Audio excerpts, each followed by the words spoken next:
Also den Trabant Kübel habe ich leider Gottes geerbt. Baut also auf Vertrauen eigentlich auf. Und als ich ihn das erste Mal dann aus der Garage rausgefahren habe, oder gerollt beziehungsweise, war von vornherein klar, der muss laufen. Ich will quasi so ein bisschen an Opa erinnern und dass natürlich dann so ein Projekt draus geworden ist, war nicht geplant.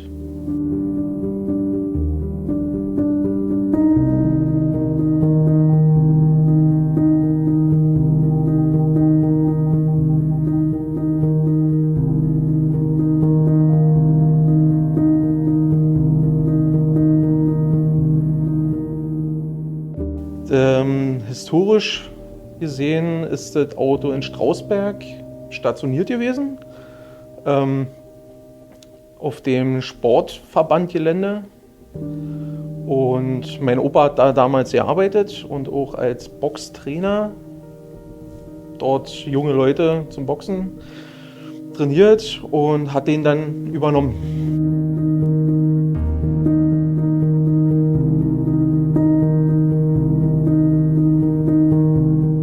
Tatsächlich, als ich ihn rausgerollt habe aus der Garage, war für mich nur wichtig, dass das Fahrzeug wieder auf die Straße kommt. Als erstes habe ich Originalräder drauf, Dämpfer erneuert, Auspuff erneuert und hatte immer die Überlegung, Hauptsache er fährt, dass ich innerhalb von 1 Jahr ein Tieferlegungsfahrwerk, ausgestellte Felgen draufgehauen habe. War so eigentlich nie geplant.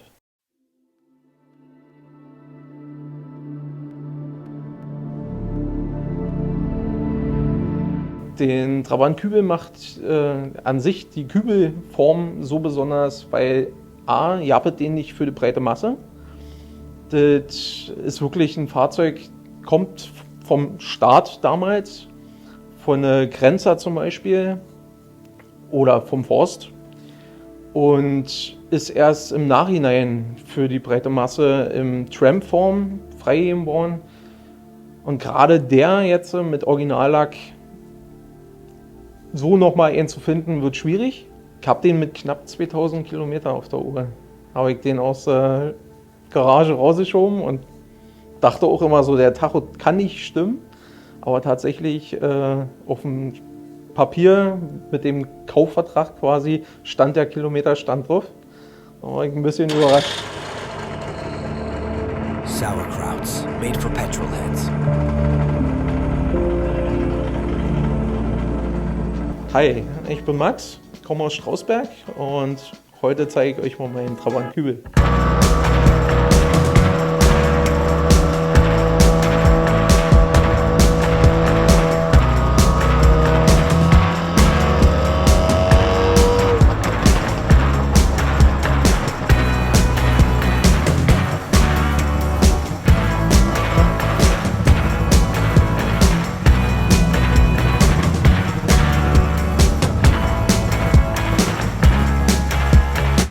Das Fahrverhalten von Trabant ist einfach unbeschreiblich.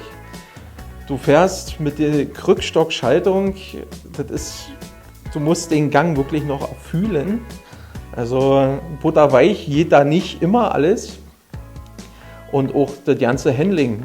Du bist der das Auto fährt und nicht das Auto fährt dich. Weil du hast keine Verstärkung, keine Lenkungshilfe, kein Bremskraftverstärker, du bist derjenige, der das Fahrzeug bewegt.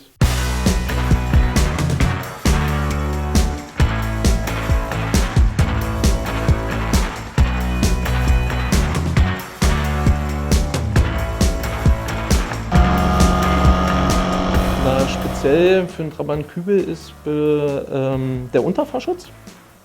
Dass da so eine schöne Stahlplatte unten drunter konstruiert ist, die halt den Motor und das Getriebe davor schützt, dass, falls sie doch mal durchs Gelände gefahren sind damit, dass ein Baumstamm oder ein kleiner Stein oder, also was heißt Stein, Felsen, nicht gleich den Motor hochdrückt und dadurch für übelsten Schaden sorgt. Dann die Beleuchtung. Grenztruppen hatten meistens dann noch so eine Art Suchscheinwerfer, so wie ich dran habe, nur mit einem anderen Glas. Eher eine Linse ist da drin gewesen. Ja, dann die vermeintlichen Nebelscheinwerfer sind keine Nebelscheinwerfer, es sind Zusatzscheinwerfer. Die gab es nämlich nicht als Nebelscheinwerfer. Ansonsten hättet eine Nebelschlussleuchte geben müssen, was die Fahrzeuge nicht haben. Besonderheiten sind noch die ganzen Abdeckungsgitter. Finde ich vorne die aus Kunststoff finde ich einfach Pflicht, weil das optisch nochmal die Blinker zum Beispiel aufgreift, die hinten dran sind. Da hat man ja welche aus Metall. Das fand ich nochmal so ein kleines Gimmick. Musste sein. Die zweite Edition der erfolgreichen Never Grow Up Kollektion ist ab sofort im Onlineshop verfügbar. Gönn dir ein oder mehrere der 8 Shirts mit automotiven Retro-Prints oder den Unisex-Hoodie mit zahlreichen verspielten Applikationen. Diese Kollektion ist wie sonst auch eine einmalige Auflage. Besuch uns doch auf www.sauerkrauts.de und sichere dir deine neuen Nickys und Hoodie.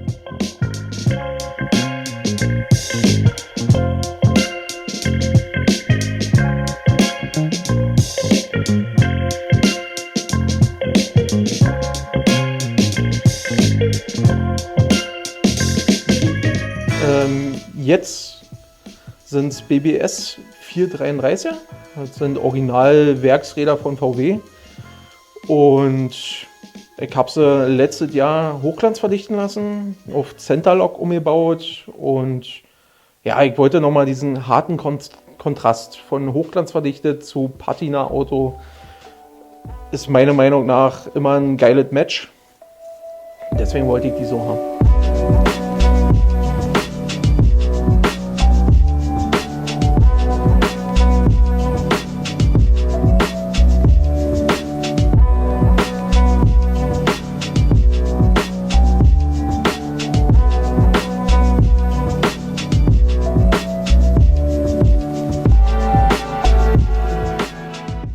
Ist ein Luftfahrwerk von TH Technics drin, aber die Steuerung ist rausgeflogen. Dafür ist eine Airlift 3P reingekommen, ein größerer Tank und Kleinigkeiten. Ja, angefangen hat alles mit einem 11,5 Liter Stahltank und da der aber schnell anfängt zu rosten, weil das kein hochwertiger Stahl ist, habe ich einen 19 Liter Alutank eingebaut, habe dann hinten auch alles mit schöner Anrichtungsplatte mit Kunstleder bezogen, sodass das alles optisch ein bisschen cleaner wirkt. Und ja, alles im Kofferraum drapiert. Damit das nicht auf den ersten Blick sichtbar ist, kam noch mal eine kleine Abdeckungsplatte drüber, die natürlich auch mit Kunstleder bezogen wurde, damit gerade wegen Witterungseinflüsse alles ein bisschen geschützter ist.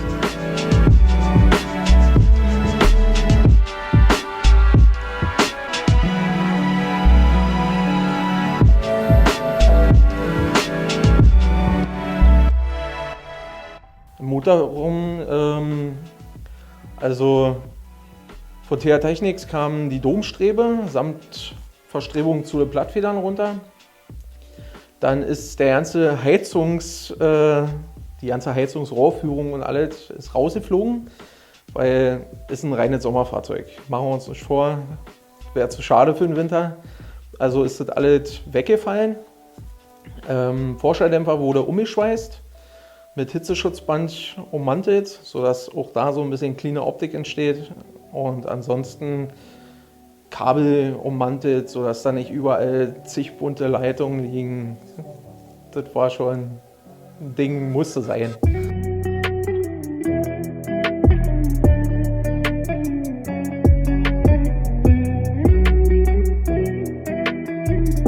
Er hat ein komplett neues Verdeck gekriegt von der Sattlerei Seefeld. Habe ich mir ein Kit komplett kommen lassen und habe es dann in Eigenregie aufgezogen.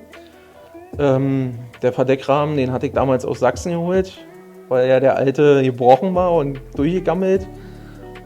Ja, den habe ich auch komplett gestrahlt, dann hinterher versiegelt und lackiert. Und dann in der Einfahrt von meinen Eltern habe ich dann, irgendeinen Sonntag war das, habe ich gesagt, jetzt muss das Verdeck drauf. Geht nicht anders.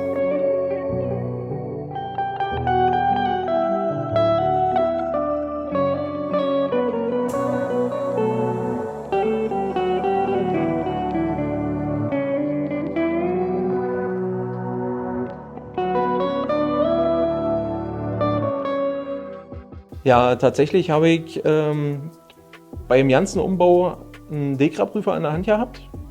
Mit denen habe ich viel über was ist möglich und was geht gar nicht diskutiert und mich beraten lassen. Und letztendlich, so wie er jetzt dasteht, ist er 100% abgenommen, 100% fahrfähig und nach Möglichkeiten. Also wenn jetzt wirklich nicht Starkregen ist, fahre ich jede Treffen auf Achse an.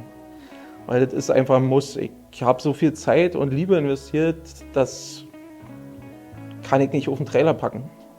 Geht nicht.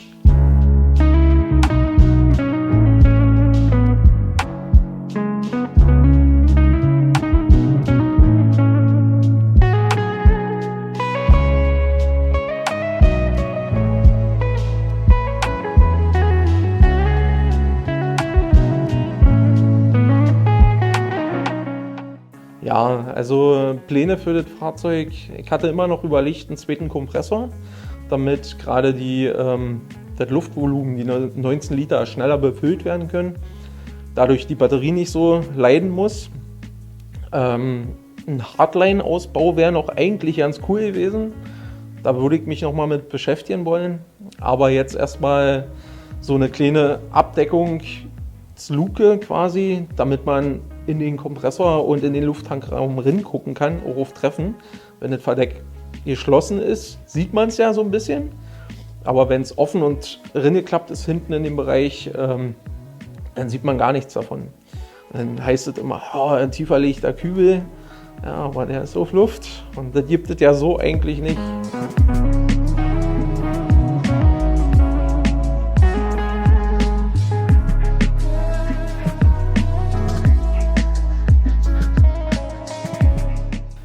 Tatsächlich möchte ich mich gerade in Bezug auf mein Kübelprojekt bei Peter aus unserem Strausburger Schillen Grill bedanken. Ich hatte vor kurzem ein Problem mit dem Dämpfer und der hat mir da schweißertechnisch ganz schön geholfen. Des Weiteren René und Carsten, weil die haben ein Sammelsurium an Teile und da konnte ich mir ein paar Bremszylinder stibitzen, weil ja mit Bestellen und Liefern Engpass. Somit konnte ich den wenigsten schnell wieder auf die Straße bringen. Hat ganz schön wehgetan. Als der hier mit dem Trailer hingekommen ist, möchte ich nicht nochmal.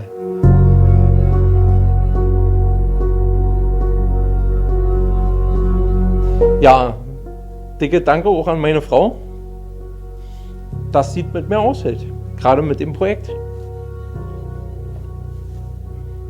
Da kommen mir glatt die Tränen.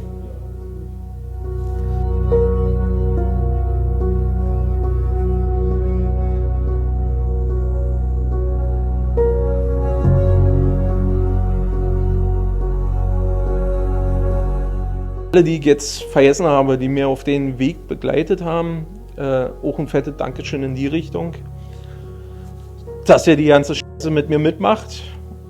Sämtliche Aufreger oder Trauerpassagen, kann man so sagen. Fettes Dankeschön auch nochmal in die Richtung.